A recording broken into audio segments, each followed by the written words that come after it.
Salut, c'est Trado, content de vous retrouver pour la mise à jour de l'analyse technique du CFD à risque limité sur France 40, Allemagne 30, US 30, l'équivalent du CAC, du DAX et du Dow Jones sur CFD. Précaution d'usage, il ne s'agit que d'une analyse technique, il ne suffit pas à passer à l'action. Ceci est donné à titre informatif, pédagogique, mais absolument pas à considérer comme un conseil financier.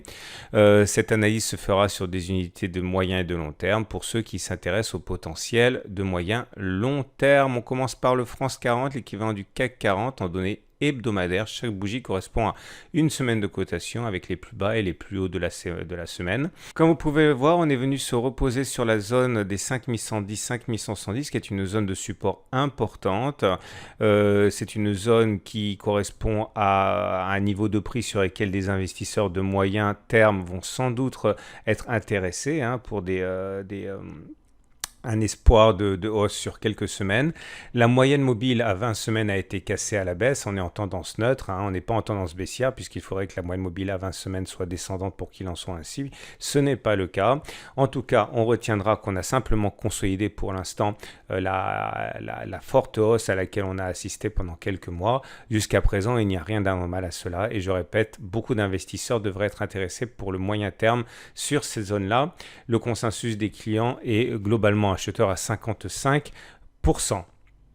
Pour les données mensuelles, c'est-à-dire que chaque bougie correspond à un mois de cotation, on voit très bien que l'adage sell in May and go away, vendez en mai et partez a été complètement respecté cette année avec une baisse de près de 7%.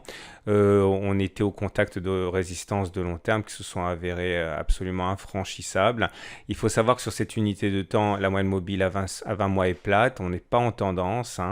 Il m'étonnerait de voir beaucoup d'investisseurs de long terme entrer sur les niveaux actuels. Ils seront davantage intéressés par la zone des 4540, 4740. Par contre, si on devait casser la zone de résistance des 5500, 5650, sans doute serait-il un peu plus intéressé également, mais sur le niveau actuel, on est trop proche des résistances sans doute pour voir les investisseurs de long terme se précipiter. On passe à l'Allemagne 30, l'équivalent du DAX. Là aussi, on est venu et on sollicite un support important ici à 11 770, 11 700. Il y a fort à parier pour que des investisseurs de moyen terme soient intéressés par ces niveaux. Impossible de dire si ce niveau va tenir ou pas. On est pour l'instant soutenu par la moyenne mobile à 20 semaines. Il demeure que c'est un niveau qui est intéressant sans doute pour eux. En cas de cassure, il faudrait s'attendre à voir les cours plonger au moins jusqu'à 11 000. Voire peut-être 11 200 sur ce support-là, mais en tout cas, pour l'instant, la tendance n'est pas baissière et ces niveaux pourraient éventuellement intéresser les investisseurs de moyen terme. Le consensus des clients est d'ailleurs acheteur à 67%. Pour les données mensuelles, nous sommes entre deux zones, une zone de résistance à 13 200 à long terme, une zone de support à 10 300 à long terme également.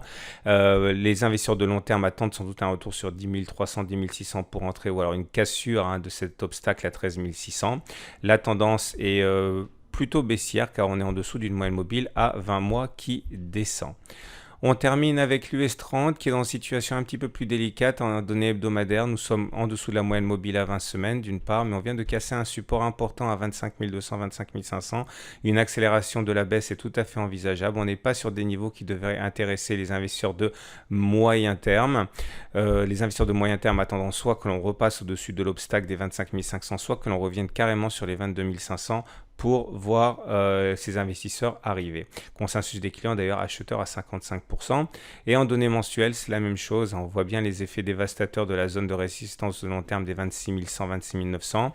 On n'est pas sur une zone qui devrait véritablement intéresser les investisseurs de long terme qui attendent sans doute un retour sur les 23 300, 21 400 pour acheter ou alors une cassure des 26 900 pour acheter. Le problème, c'est que le Dow Jones est un marché directeur. Il faut espérer que les autres indices ne soient pas entraînés dans sa chute si celle-ci devait se produire. Voilà.